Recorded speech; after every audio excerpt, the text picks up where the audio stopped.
Good morning दोस्तों। आइए आज हम लोग देखते हैं कि किसी भी इंटरव्यू को क्रैक करने के लिए किस टाइप की तैयारी होनी चाहिए और इंटरव्यूअर का पहला क्वेश्चन क्या होता है। तो अगर हम इंटरव्यू देने के लिए जा रहे हैं और इंटरव्यूअर जो है मेरा नाम ऑलरेडी जानता है, तो जब वो कुछ सवाल करेगा कि tell me about yourself, तो उसमें अपना नाम नहीं ऐड करना है। नाम के अलावा जो भी चीज़ें हैं अपने बारे में उसको बताएं और क्लियरली बताएं और आई टू आई कांटेक्ट करके बताएं। जैसे मैं अगर कहीं भी इंटरव्यू देता हूँ तो लोग मेरे बारे में तो पूछते हैं, मैं अपने बारे में बताता हूँ। उसके बाद से जस्ट वो लोग यही क्वेश्चन करते हैं कि आप कंपनी क्यों छोड़ना चाहते हैं।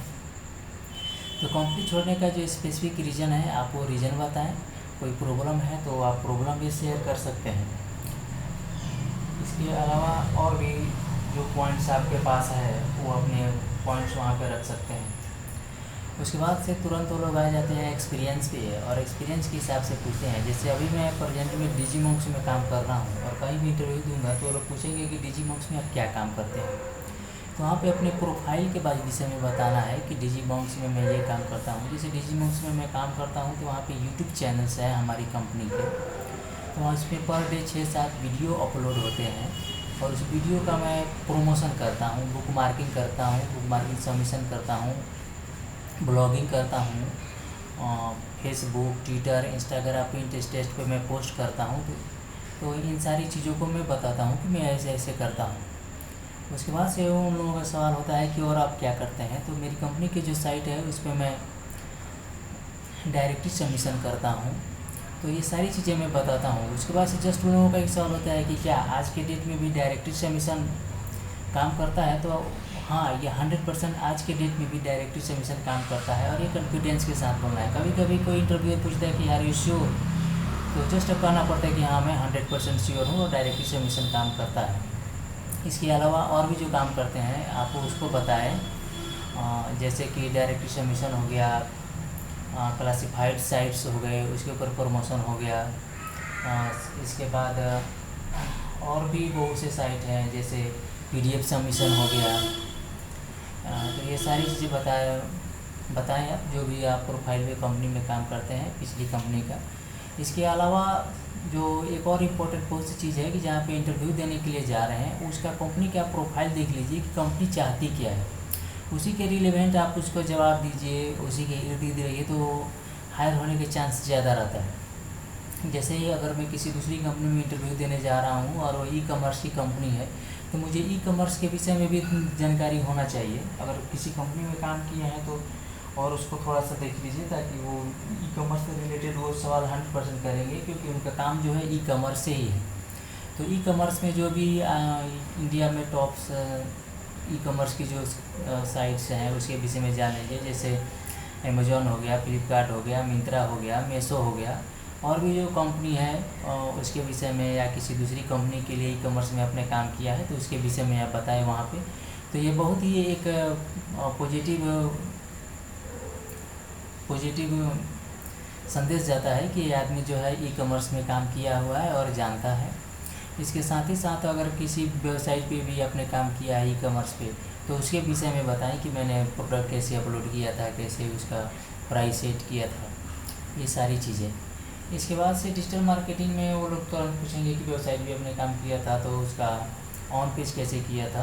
तो यहाँ पे ऑन पेज के विषय में जब हम बता रहे हैं तो उसका टाइटल कितना का होता है ये भी बता सकते हैं, और नहीं भी बताएंगे तो चलेगा, क्योंकि 5 साल से ज़्यादा एक्सपीरियंस है तो सामने वाला समझता है कि इन सारी चीज़ों को ये आदमी समझता है। तो उनसे स्पष्ट कहें कि सबसे पहले हम टाइटल डालेंगे, फिर Meta title, Meta description, Meta keywords. चाहे तो साथ में इसको ऐड कर सकते हैं कि जो हमारा टाइटल जो होगा 56 कैरेक्टर का होगा, डिस्क्रिप्शन जो होगा 155 कैरेक्टर्स का होगा।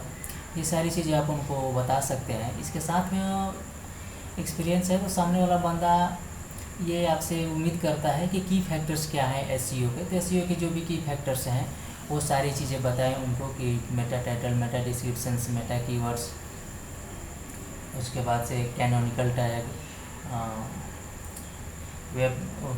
वेब सबमिशन, ये सारी चीज़ें उनको बताएं जो भी 8-10 की फैक्टर्स हैं। इसके अलावा GSC जो है गूगल सर्च कंसोल, उसके विषय में भी बताएं, गूगल एनालिटिक्स टूल्स के विषय में बताएं।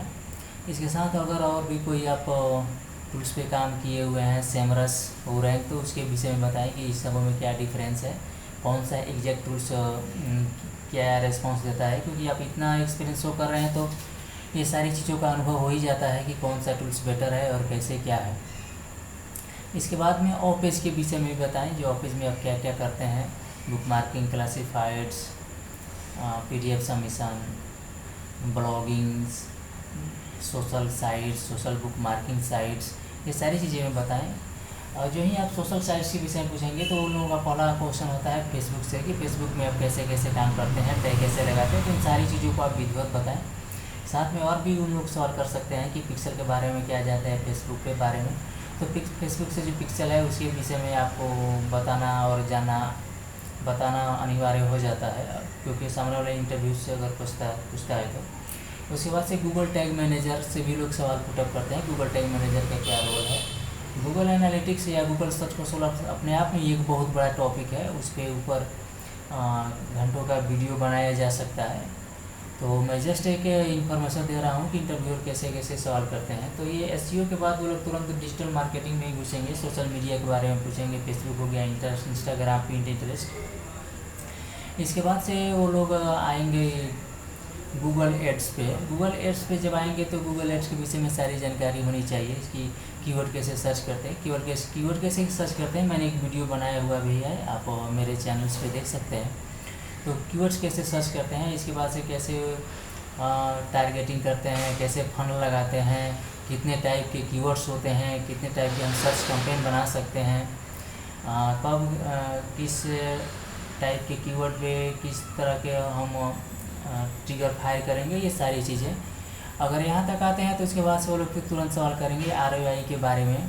तो ROI के विषय में भी पूरा जानकारी होना चाहिए कि ये कैसे काम करता है। ROI के बाद PPC, ये सब वो लोग सवाल करते हैं इंटरव्यूअर। और इन सारी चीज़ों के विषय में अच्छी जानकारी हो, जिनके पास 5-6 साल के लोगों को रखता ही है। अगर जिनके पास इतना एक्सपीरियंस शो करे नहीं है तो इन सारी चीज़ों को वो तैयारी कर लें। इसके साथ और भी देख लीजिए, SMS मार्केटिंग हो गया, ईमेल मार्केटिंग हो गया, यूट्यूब को मैंने बताया ही था कि यूट्यूब में काम करता हूँ। तो यूट्यूब के टाइटल, डिस्क्रिप्शंस, कीवर्ड उसके अलग अलग होते हैं। जैसे यूट्यूब के बारे विषय में बता रहे हैं तो उसके विषय में आपको बताना पड़ेगा कि टाइटल जो होगा वो 100 कैरेक्टर का होगा, डिस्क्रिप्शन जो है वो 5000 कैरेक्टर का होगा, और कीवर्ड जो होगा वो 500 कैरेक्टर्स का होगा। इसके अलावा जो इंड स्क्रीन लगाते हैं उसके विषय में बताएं, उसके कैसे कैसे प्रमोशन करते हैं वो सारे टैक्टिक्स बताएं। तो मेन पर्पस यही है कि किस इंडस्ट्री के लिए डिजिटल मार्केटिंग में भी जा रहे हैं तो जिस कंपनी है वो किस प्रोफाइल पे वो काम करता है, क्योंकि सारे पे तो बहुत कम ही लोग काम करते हैं कि SMS कोई मार्केटिंग भी कराए, ईमेल मार्केटिंग कराए, यूट्यूब अपलोड कराए, साथ में SEO का भी काम कराए। बड़ी बड़ी कंपनियाँ ऐसे करती हैं तो उसके अलग अलग लोग होते भी हैं। तो अपना एक टारगेट कर लें, स्पेसिफिक टारगेट, और उस पर आप इंटरव्यू देने जाएं तो ये आपके लिए बहुत बेटर रहेगा और अच्छा रहेगा। ओके, थैंक यू दोस्तों, इस वीडियो में बस इतना ही।